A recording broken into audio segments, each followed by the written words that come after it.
Right now, another crash on South Park Street in Madison. The latest on what happened and what kinds of safety measures are being taken. First Warn Weather Team, we said mild weather would be on the way, and well, it's here. How long is it going to stick around, and how long will we have 40-degree weather in the forecast? I'll let you know.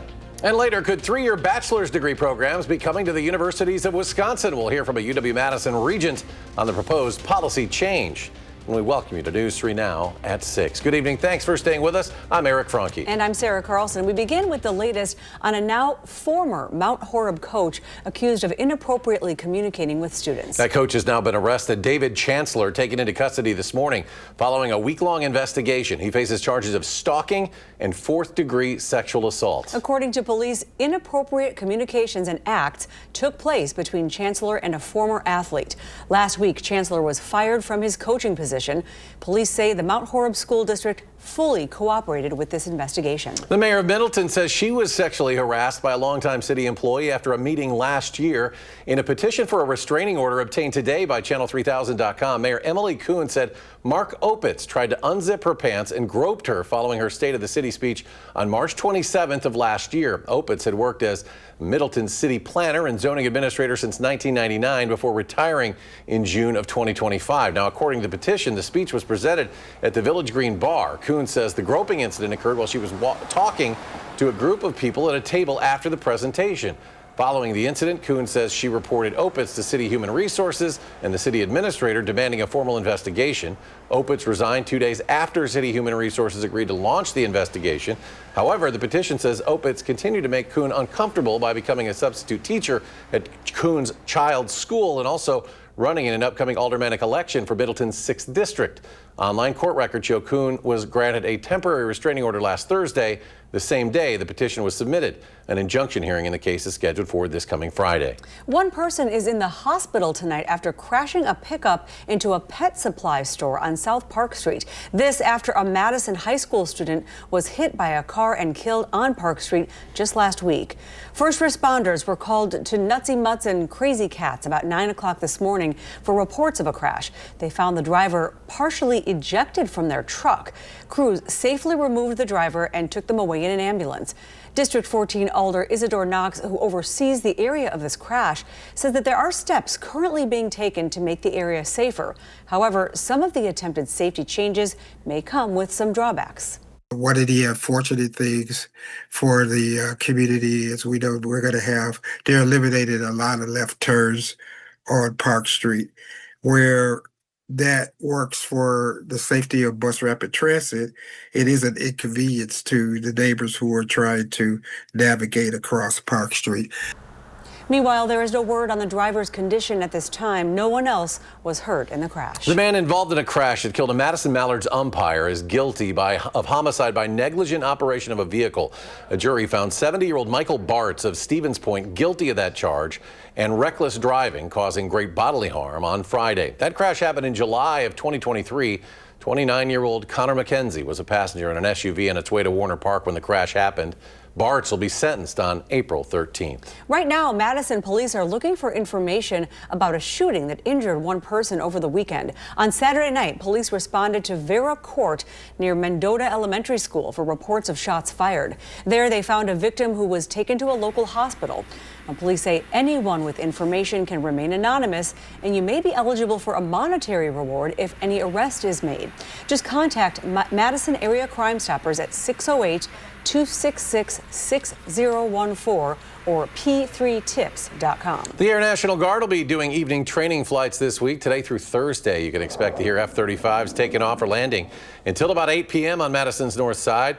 Air National Guard says pilots will follow flight paths to minimize noise for those who live in that area. We turn to weather. The warmer temperatures for this time of the year. We're hoping they stick around and keep getting warmer. At least I am, Alex. And they're going to stick around for sure here over the course of the next 10 days. Let's step through it together here. Low 30s to low to mid 30s as we head towards Wednesday. But those temperatures are still good 5 degrees above normal. Then we go all the way up into the low to mid, perhaps even upper 40s by the time we get out to next week. And those temperatures will be pushing 20 degrees above normal in the area. And we could have some local areas approaching 50 at times as we head towards the weekend and into early next week. So first, to let you know, we got some really warm stuff on the way. I would call this warm for tonight too, with temperatures hovering right around freezing.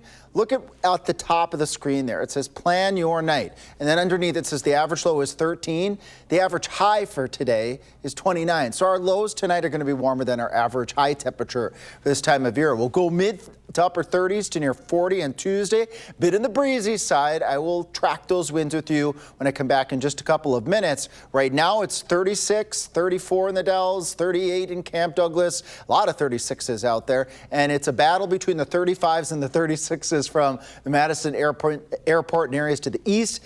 The west part of Dane County, look at all those 37s out there. And again, I remind you, it's 6 o'clock at night and the normal high for this time of year is 29 degrees. Tuesday in the 30s to near 40. Plenty of clouds out there. I'll let you know when the best chances for sunshine will be on Tuesday using Future Track in your neighborhood and how strong those winds will get on Tuesday as well when I come back in just a few moments. All right, Alex, thank you. Big changes could be happening for some degrees offered at the UW system schools. Our Maya Tate has more on the possibility of a 3-year bachelor's degree. The University of Wisconsin Board of Regents spoke during their last meeting about the possibility of reducing certain degree requirements from 120 credits down to 90, which could knock off a year for certain students. Following the lead of other universities, including Milwaukee's Mount Mary University and Indiana's Manchester University, the UW Board of Regents decided that the idea of a generalized shift from 120 down to 90 credits would be something that they would look into. The way I look at this is, can we get you the same quality education in a shorter period of time that ends up costing you less money? It just seems like something that should be examined in light of changes. Some students are even okay with the idea and think that aside from the financial aspect, the possible change could be better for them in the long run. A year taken off, less money taken off, I get done quicker, I get into my career faster. Like, it's all type of pros to it. I see all good things coming from it. The change could also become a contributing factor when deciding where to go to college. I would actually want to come here more, I think, if I could get it done in 3 years instead of 4.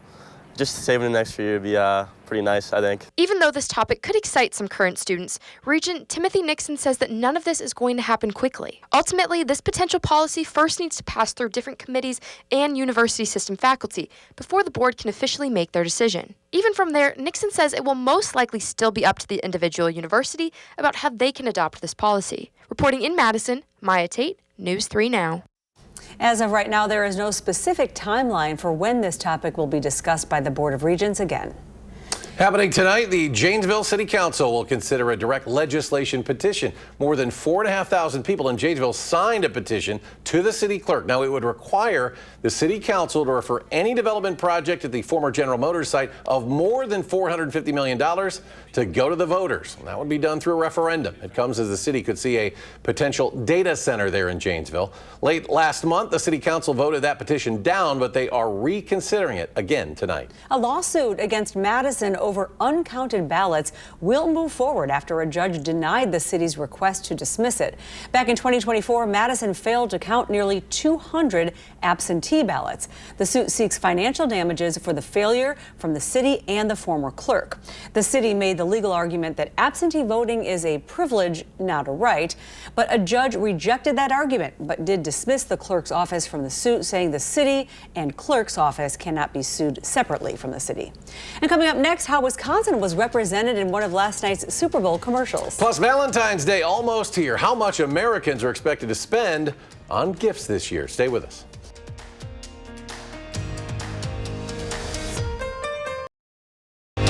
You're watching News 3 Now at 6. Moving forward.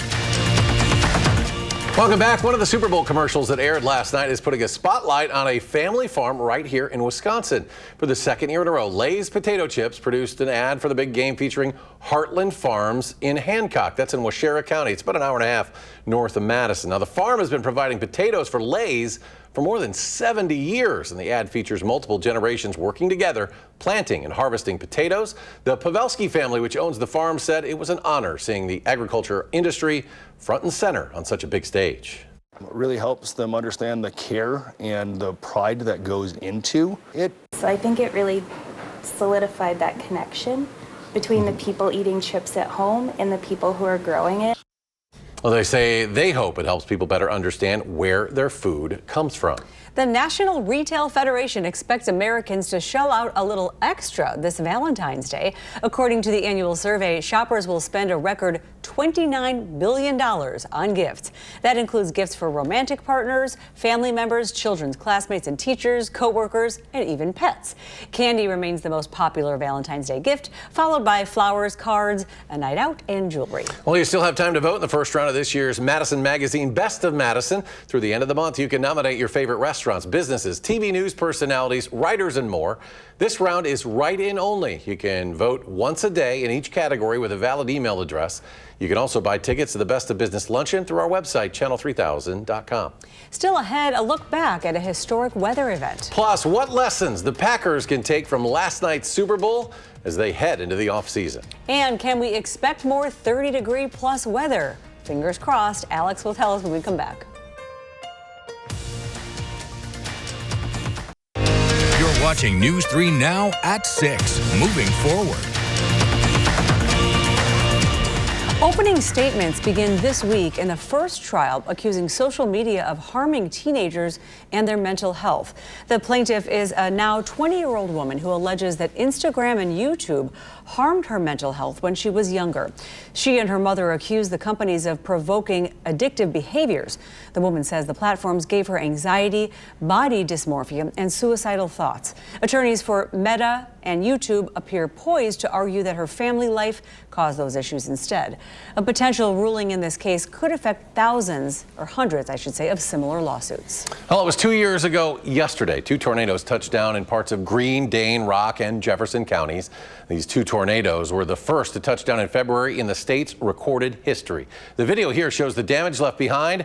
Temperatures at the time climbed into the 50s and 60s. So we have more warm weather like this sticking around. Hopefully it doesn't come with that kind of stuff. And Alex is back with a complete forecast. Eric, yes, we do have temperatures that are going to be very mild for this time of year, climbing into the 30s, the 40s. There is some indication, we were just talking about this during the commercial break, as we head out towards next Wednesday and next Thursday, weather models are flip-flopping. Are we going to be on the cold side of a weather pattern or on a warm side of a weather pattern? If we end up being on the warm side of that weather pattern, the temperatures next Wednesday and Thursday could be significantly warmer, and we could possibly have thunderstorms in the forecast next Wednesday and Thursday, while other weather models are showing us being on the colder side with a mix of rain and snow. But keeping a close eye on that weather pattern. Before that, temperatures soaring into the 40s as we head out towards the Valentine's Day weekend and going out into the early part of next week. Now, all part of the 3 things you got to get out of this forecast tonight. The lows tonight around 30 degrees.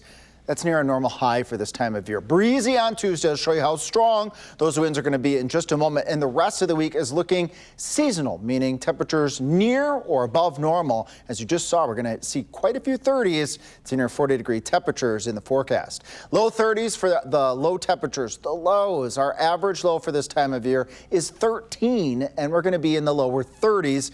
Keeping that melting going on in some places, and there could be a slick spot or 2 because of that melting going on and temperatures right around freezing. Plenty of clouds with future track. Really, we're all seeing clouds as we head through the nighttime. As we go into Tuesday, there'll be a couple moments where we could see a few peaks of sunshine, starting off the day likely on the cloudy side, but as we head towards noon, maybe a couple breaks in the sky, allowing that sun to poke its way out, allowing those temperatures to warm up. Best chance for getting a little bit of sunshine will be during the afternoon hours, 3, 4 o'clock in the afternoon from Madison and areas to the south. And then those clouds, here they come back in as we go into Tuesday night, going on into the first part of Wednesday.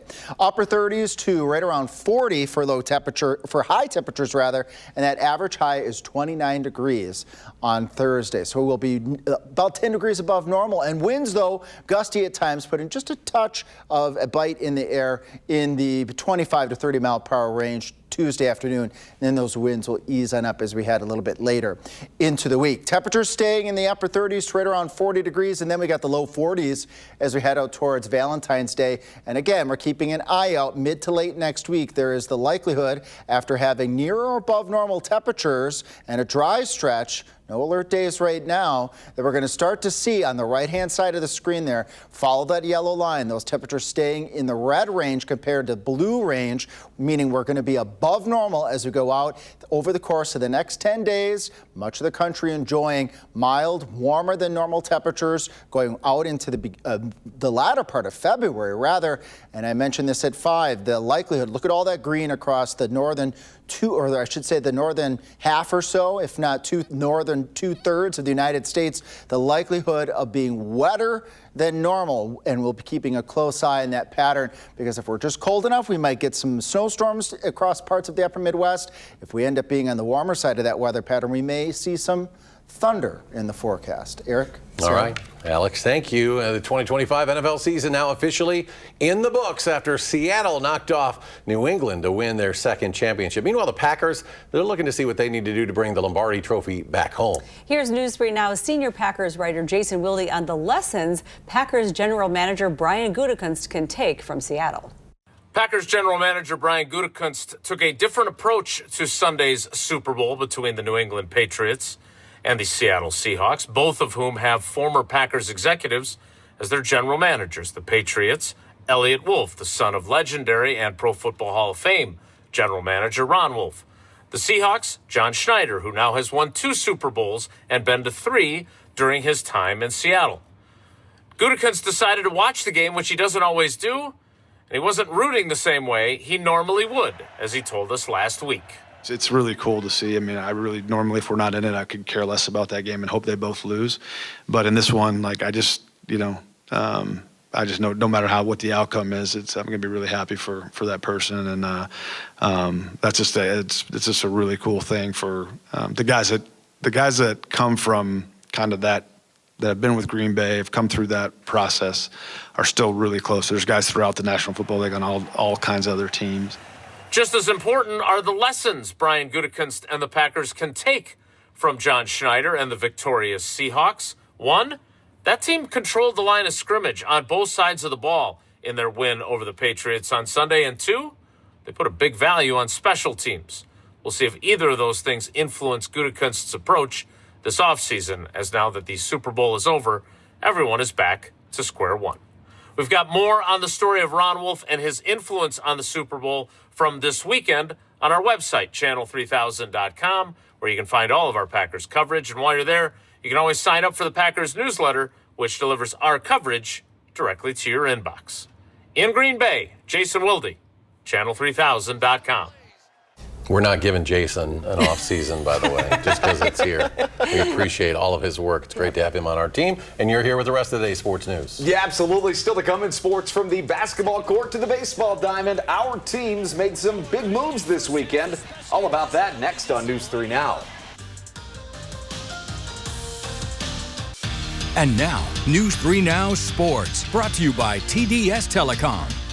There is a funny phenomenon in sports. When a good player suddenly becomes available, every fan of every team says that player is definitely coming to our team. And if you're a Bucks fan, usually you're dreaming. But in this case of Cam Thomas, who is a pure and unadulterated scorer, Milwaukee fans weren't making it up. The former Brooklyn Net, who averaged more than 23 points a game for the last 2 seasons, was released by Brooklyn and chose to come to the Cream City.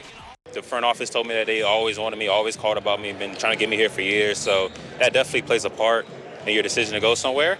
And because I really felt wanted by the guys, talked to Doc before, it was great conversations. And then just seeing the team, I feel like I can actually help and contribute and, really just blend in and just be one of the guys, really. So I'm just happy to be here.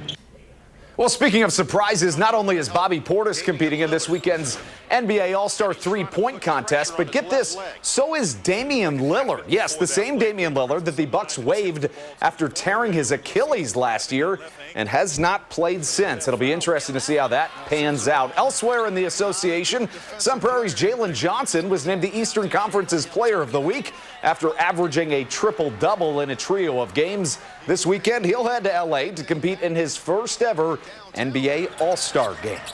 On the complete opposite end of the spectrum from Cam Thomas choosing the Bucks, sometimes a player on your team is traded away when you least expect it. That's exactly what happened to the Brewers this morning when they offloaded Caleb Durbin, the Durbinator as they call him, along with Andrew Monasterio, were traded to the Boston Red Sox in exchange for a trio of prospects. To the ice, Wisconsin men's hockey bounced back this weekend, sweeping Notre Dame and snapping their 6-game losing skid. The Badgers captain Ben Dexheimer will join the Wisconsin Huddle this week. Tune in on Friday at 6:30 on News 3 Now. All right, we got to talk a little Super Bowl. You saw those people dressed up as those grass props in Bad Bunny's halftime show. Let's talk about how much they got paid, because those grass people are stacking the green. Reportedly, they were paid $18.70 an hour for 9 days of work, totaling almost $1,500 to dress up like grass. And guys, I know exactly what I'll be dressing up for as Halloween this year. Oh, that's a good one. I have to put a note pulling that off. Calendar. Coming up tonight on News 3 Now at 10, the Janesville City Council looks at taking up a petition from residents there over a proposed data center. Their decision and what it could mean for the community in the future. Again, that's tonight on News 3 Now at 10. This warm-up has been great, and it's going to get even better. Even just a couple more degrees by day here, and we've got 40s by the weekend, and at 10 we'll talk more about if we'll see any sunshine for tomorrow. All right. Thanks for joining us. Entertainment Tonight is next.